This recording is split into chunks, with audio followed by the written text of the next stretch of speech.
ਸੱਤਵੀਂ ਸ਼੍ਰੇਣੀ ਵਿੱਚ ਪੜ੍ਹ ਰਹੇ ਵਿਦਿਆਰਥੀਆਂ ਨੂੰ ਇੱਕ ਵਾਰੀ ਫਿਰ ਤੋਂ ਜੀ ਆਇਆਂ ਨੂੰ ਆਖਦੀ ਹਾਂ। ਵਿਦਿਆਰਥੀਓ, ਆਸ ਕਰਦੀ ਹਾਂ ਕਿ ਸਭ ਠੀਕ ਠਾਕ ਹੋਵੋਗੇ, ਤੰਦਰੁਸਤ ਹੋਵੋਗੇ। ਪਰਮਾਤਮਾ ਇਸੇ ਤਰ੍ਹਾਂ ਤੰਦਰੁਸਤੀ ਬਖਸ਼ੇ।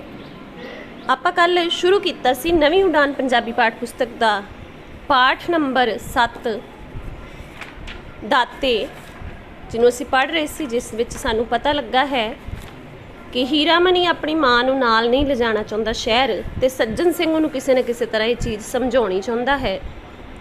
ਅੱਗੇ ਪੜ੍ਹਦੇ ਹਾਂ ਕਿ ਕੀ ਹੁੰਦਾ ਹੈ। ਪੰਨਾ ਨੰਬਰ 49। ਉਹ ਬਹੁਤ ਸਾਰੀ ਉਧੇੜ-ਬੁਣ ਵਿੱਚ ਸੀ। ਉਸ ਨੂੰ ਸਮਝ ਨਹੀਂ ਸੀ ਆ ਰਹੀ ਕਿ ਉਹ ਕਿਵੇਂ ਗੱਲ ਸ਼ੁਰੂ ਕਰੇ। ਉਧੇੜ-ਬੁਣ ਹੁੰਦੀ ਹੈ ਜੀ ਬਹੁਤ ਦੁਚਿੱਤੀ ਜਿਹੀ 'ਚ ਪਏ ਰਹਿਣਾ, ਸਮਝ ਹੀ ਨਾ ਆਉਣਾ ਵੀ ਕੀ ਕਰੀਏ ਤੇ ਕੀ ਨਾ ਕਰੀਏ, ਗੱਲ ਕਰੀਏ ਵੀ ਜਾਂ ਨਾ ਕਰੀਏ, ਸਮਝ ਹੀ ਨਹੀਂ ਆ ਰਹੀ ਕਿ ਕਿਵੇਂ ਕਰਾਂ ਗੱਲ। ਹੀਰਾਮਣੀ ਨੂੰ ਸਮਝਾਉਣਾ ਜ਼ਰੂਰੀ ਸੀ। ਭਾਵੇਂ ਉਹ 30-35 ਸਾਲ ਦਾ ਜਵਾਨ ਆਦਮੀ ਸੀ ਤੇ ਸ਼ਹਿਰ ਵਿੱਚ ਕੁੜੀਆਂ ਦੇ ਕਾਲਜ ਵਿੱਚ ਪੜ੍ਹਾਉਂਦਾ ਸੀ, ਪਰ ਫਿਰ ਵੀ ਅੱਜ ਸੱਜਣ ਸਿੰਘ ਨੂੰ ਉਹ ਬਿਲਕੁਲ ਨਾ ਸਮਝ ਅਣਜਾਣਾ ਜਾਪ ਰਿਹਾ ਸੀ। ਅਣਜਾਣਾ ਹੁੰਦਾ ਹੈ ਅਣਜਾਣ, ਨਿਆਣਾ। ਨਿਆਣਾ ਅਤੇ ਅਣਜਾਣ ਸ਼ਬਦ ਇਸ ਲਈ ਇਹਦੇ ਲਈ ਵਰਤਦੇ ਨੇ ਕਿਉਂਕਿ ਨਾ ਤੇ ਬੱਚੇ ਨੂੰ ਹੀ ਸਹੀ ਗਲਤ ਦਾ ਪਤਾ ਹੁੰਦਾ, ਤੇ ਜਿਹੜਾ ਅਣਜਾਣ ਹੈ, ਜਿਹਨੂੰ ਜਾਣਕਾਰੀ ਨਹੀਂ, ਉਹਨੂੰ ਵੀ ਕੋਈ ਸਮਝ ਨਹੀਂ ਹੁੰਦੀ।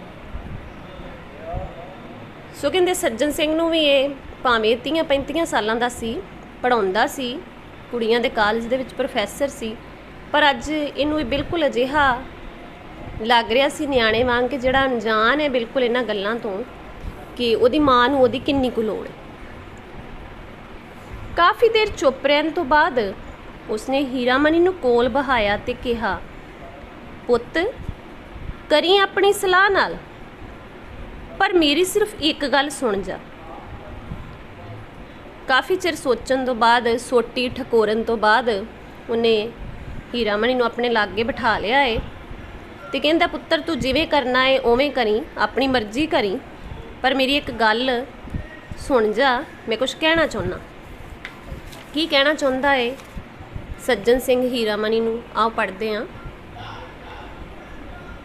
ਪਤਾ ਨਹੀਂ ਕਿਹੜੀ ਗੱਲ ਸੀ ਜਿਸ ਕਰਕੇ ਹੀਰਾਮਣੀ ਉਸ ਦੀ ਗੱਲ ਸੁਣਨ ਲਈ ਤਿਆਰ ਹੋ ਗਿਆ। ਉਹ ਕਹਿਣ ਲੱਗਾ, ਅੱਛਾ ਦੱਸੋ ਤਾਇਆ ਜੀ, ਤੁਸੀਂ ਕੀ ਆਖਦੇ ਹੋ, ਪਰ ਲੰਮੀ ਕਹਾਣੀ ਨਾ ਪਾਇਓ, ਤੁਸੀਂ ਅਕਸਰ ਲੰਮੀ ਕਹਾਣੀ ਸ਼ੋ ਲੈਂਦੇ ਹੋ, ਮੇਰੇ ਕੋਲ ਇੰਨਾ ਟਾਈਮ ਹੈ ਨਹੀਂ। ਹੀਰਾਮਣੀ ਨੇ ਕਿਹਾ। ਹੀਰਾਮਣੀ ਬਹਿ ਤੇ ਗਿਆ ਗੱਲ ਸੁਣਨ ਲਈ, ਪਰ ਨਾਲ ਹੀ ਉਹਨੇ ਕਹਿ ਦਿੱਤਾ ਹੈ ਕਿ ਤਾਇਆ ਜੀ ਮੈਨੂੰ ਕੋਈ ਲੰਬੀ ਨਾ ਗੱਲ ਸੁਣਾਇਓ, ਲੰਬੀ ਕਹਾਣੀ ਨਾ ਸ਼ੋ ਲਿਓ, ਕੋਈ ਲੰਮੀ ਕਹਾਣੀ ਸ਼ੁਰੂ ਨਾ ਕਰ ਲਿਓ ਜਿਹੜੀ ਗੱਲ ਤੁਹਾਡੀ ਖਤਮ ਹੀ ਨਾ ਹੋਵੇ, ਛੇਤੀ ਗੱਲ ਖਤਮ ਕਰਿਓ, ਮੇਰੇ ਕੋਲ ਜ਼ਿਆਦਾ ਸਮਾਂ ਨਹੀਂ ਹੈ। ਪੁੱਤ ਹੀਰਿਆ, ਬਿੰਦਰ ਆਖਦਾ ਹੁੰਦਾ ਸੀ ਕਿ ਜਦੋਂ ਤੁਸੀਂ ਬੁੱਢੇ ਹੋ ਗਏ ਤਾਂ ਮੈਂ ਗੁਰਦੁਆਰੇ ਬਿਠਾ ਲਾਊਂਗਾ। ਆਪਣੀ ਗੱਲ ਦੱਸ ਰਹੇ ਨੇ ਸੱਜਣ ਸਿੰਘ ਜੀ।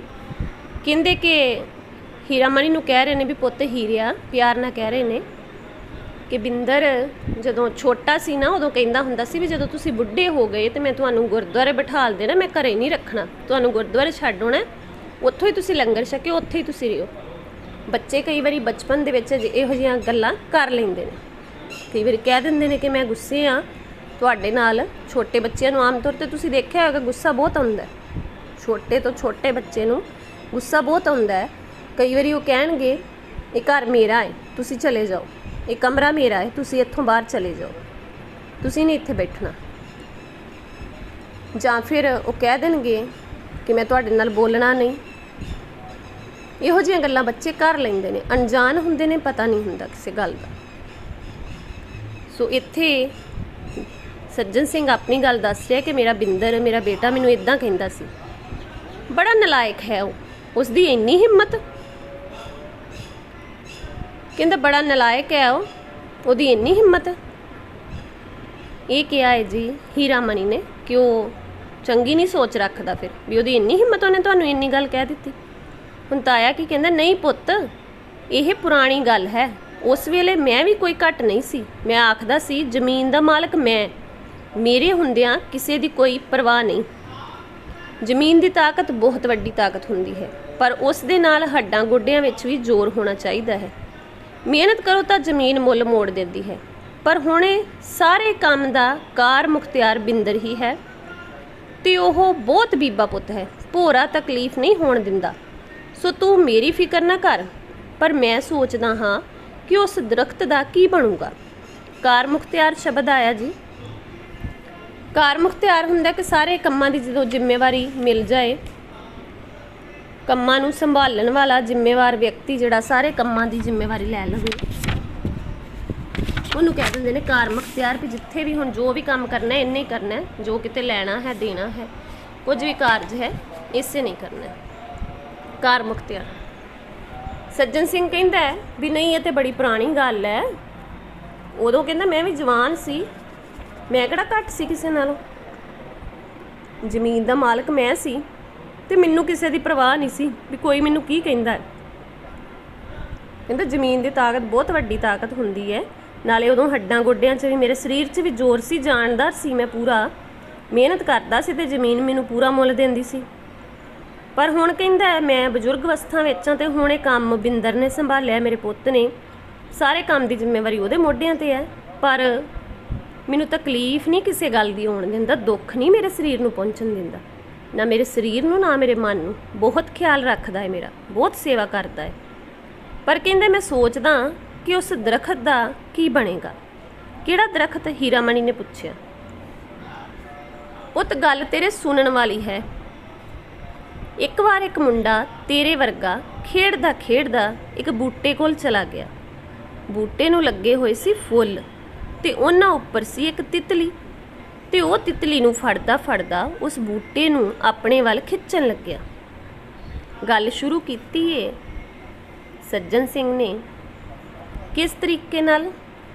ਦਰਖਤ ਦੀ ਜਗ੍ਹਾ ਤੇ ਮਾਂ ਦੀ ਗੱਲ ਕਰਨੀ ਹੈ ਉਹਨੇ, ਪਰ ਪ੍ਰਤੀਕ ਵਰਤ ਲਿਆ ਦਰਖਤ ਨੂੰ ਕਿ ਮਾਂ ਹੈ ਜਿਹੜੀ ਨਾ, ਮਾਂ ਵੀ ਬੱਚੇ ਵਾਸਤੇ ਆਪਣਾ ਸਾਰਾ ਕੁਝ ਨਿਸ਼ਾਵਰ ਕਰ ਦਿੰਦੀ ਹੈ, ਮੰਗਦੀ ਨਹੀਂ। ਬਿਰਧ ਅਵਸਥਾ 'ਚ ਹੋ ਜੇ ਨਾ, ਮਰਨ ਜੋਗੀ ਵੀ ਹੋ ਜੇ ਤੇ ਕੁਝ ਮੰਗਦੀ ਨਹੀਂ ਤੇ ਤਕਲੀਫ ਨਹੀਂ ਦੇਖ ਸਕਦੀ ਆਪਣੇ ਬੱਚੇ ਦੀ। ਇਸੇ ਲਈ ਮਾਂ ਨੂੰ ਰੱਬ ਦਾ ਰੁਤਬਾ ਦਿੱਤਾ ਜਾਂਦਾ ਹੈ।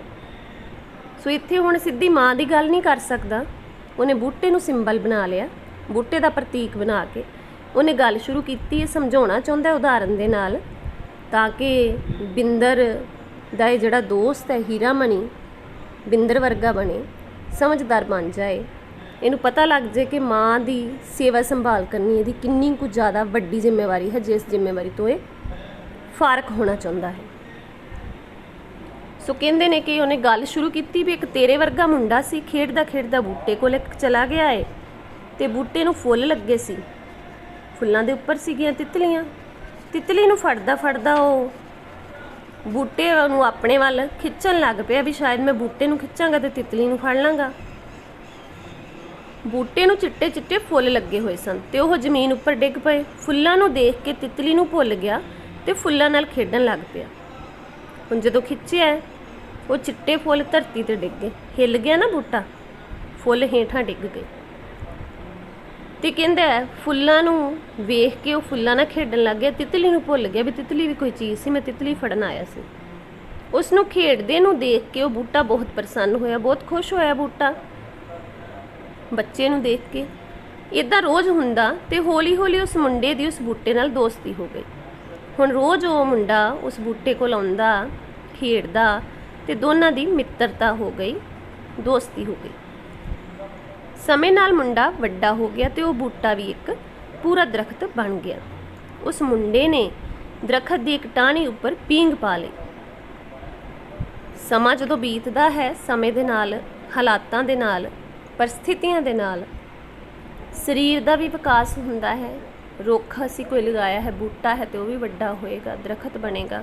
ਸੋ ਇਸੇ ਤਰ੍ਹਾਂ ਇੱਥੇ ਵੀ ਹੋਇਆ ਏ, ਕਹਿੰਦੇ ਉਹ ਵੀ ਦਰਖਤ ਬਣ ਗਿਆ ਤੇ ਮੁੰਡਾ ਵੀ ਜਵਾਨ ਹੋ ਗਿਆ ਏ ਤੇ ਮੁੰਡਾ ਹੁਣ ਉਸ ਦਰਖਤ ਦੇ ਉੱਤੇ ਪੀਂਘ ਪਾ ਕੇ ਝੂਟੇ ਲੈਂਦਾ ਹੈ। ਜਿਵੇਂ ਮਾਂ ਆਪਣੇ ਬੱਚੇ ਨੂੰ ਹੁਲਾਰਿਆਂ ਦੇ ਵਿੱਚ ਝੂਟੇ ਦਿੰਦੀ ਹੈ, ਬਾਹਾਂ ਦੇ ਵਿੱਚ, ਗੋਦੀ ਦੇ ਵਿੱਚ ਆਪਣੇ ਪੱਟ ਨੂੰ ਹਿਲਾਉਂਦੀ ਹੋਈ ਉਹਨੂੰ ਹੁਲਾਰੇ ਦਿੰਦੀ ਏ, ਇਸੇ ਤਰ੍ਹਾਂ ਇਹ ਰੁੱਖ ਪੀਂਘ ਦੇ ਉੱਤੇ ਉਹਨੂੰ ਝੂਟੇ ਦੇ ਰਿਹਾ। ਹੁਣ ਮੁੰਡਾ ਉਸ ਦਰਖਤ ਹੇਠਾਂ ਹੀ ਰਹਿੰਦਾ ਤੇ ਸਾਰਾ ਦਿਨ ਪੀਂਘ ਨਾਲ ਝੂਟਦਾ। ਮੁੰਡਾ ਖੁਸ਼, ਤੇ ਦਰਖਤ ਵੀ ਖੁਸ਼। ਇਸ ਤਰ੍ਹਾਂ ਕਈ ਸਾਲ ਲੰਘ ਗਏ। ਫਿਰ ਮੁੰਡਾ ਕਈ ਦਿਨ ਉੱਥੋਂ ਗੈਰ ਹਾਜ਼ਰ ਰਹਿਣ ਲੱਗ ਪਿਆ। ਗੈਰ ਹਾਜ਼ਰ ਵੀ ਉੱਥੇ ਆਉਂਦਾ ਨਹੀਂ ਸੀ। ਉਹ ਦਰਖਤ ਉਦਾਸ ਹੋ ਗਿਆ। ਕਈ ਦਿਨਾਂ ਬਾਅਦ ਉਹ ਉਸ ਦਰਖਤ ਕੋਲ ਆਇਆ ਤੇ ਕਹਿਣ ਲੱਗਾ, ਮੇਰਾ ਵਿਆਹ ਹੋਣਾ ਹੈ, ਮੈਨੂੰ ਫੁੱਲ ਚਾਹੀਦੇ ਹਨ, ਮੈਂ ਆਪਣਾ ਘਰ ਸਜਾਉਣਾ ਹੈ। ਕਹਿੰਦੇ ਨੇ ਪਹਿਲਾਂ ਤੇ ਬੜਾ ਚਿਰ ਉੱਥੇ ਰਹਿੰਦਾ ਸੀ, ਸਾਰਾ ਦਿਨ ਉਸ ਰੁੱਖ ਦੇ ਹੇਠਾਂ ਹੀ ਖੇਡਦਾ ਰਹਿੰਦਾ ਸੀ, ਇੰਨਾ ਚੰਗਾ ਲੱਗਦਾ ਸੀ ਉਹਦੇ ਕੋਲ ਰਹਿਣਾ ਉਹਨੂੰ। ਬੱਚਾ ਵੀ ਇਸੇ ਤਰ੍ਹਾਂ ਕਰਦਾ ਨਾ, ਜਿੰਨਾ ਛੋਟਾ ਹੈ ਓਨੀ ਉਹਨੂੰ ਮਾਂ ਦੀ ਖਿੱਚ ਜ਼ਿਆਦਾ ਹੈ, ਮਾਂ ਦੀ ਗੋਦ ਵਿੱਚ ਉਹ ਨਿੱਘ ਮਹਿਸੂਸ ਕਰਦਾ ਹੈ, ਮਾਂ ਦੇ ਕੋਲ ਹੀ ਰਹਿੰਦਾ ਹੈ। ਮਾਂ ਜਰਾ ਵੀ ਇੱਧਰ ਉੱਧਰ ਹੋ ਜਾਏ ਤੇ ਬੱਚਾ ਰੋਣਾ ਸ਼ੁਰੂ ਕਰ ਦਿੰਦਾ ਹੈ, ਇੰਨੀ ਮੁਹੱਬਤ ਹੁੰਦੀ ਹੈ।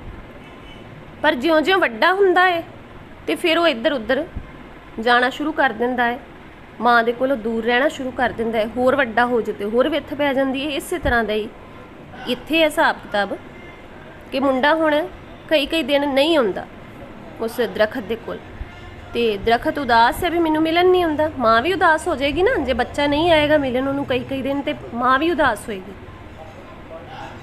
ਹੁਣ ਕਹਿੰਦੇ ਨੇ ਵੀ ਬੜੇ ਦਿਨਾਂ ਬਾਅਦ ਆਇਆ ਹੈ ਤੇ ਕਹਿੰਦਾ ਵੀ ਮੇਰਾ ਵਿਆਹ ਹੈ ਹੋਣ ਵਾਲਾ, ਮੈਨੂੰ ਫੁੱਲ ਚਾਹੀਦੇ ਨੇ, ਮੈਂ ਘਰ ਸਜਾਉਣਾ ਹੈ। ਇਸ ਤੋਂ ਬਾਅਦ ਕੀ ਹੁੰਦਾ ਹੈ ਆਪਾਂ ਕੱਲ ਪੜਾਂਗੇ। ਅੱਜ ਲਈ ਇੰਨਾ ਹੀ। ਆਸ ਕਰਦੀ ਹਾਂ ਚੰਗਾ ਲੱਗਾ ਹੋਵੇਗਾ। ਇਹਨੂੰ ਲਾਈਕ ਜ਼ਰੂਰ ਕਰਿਓ, ਸ਼ੇਅਰ ਕਰਿਓ, ਸਬਸਕ੍ਰਾਈਬ ਕਰਿਓ। ਕੱਲ ਫਿਰ ਮਿਲਾਂਗੇ। ਧੰਨਵਾਦ।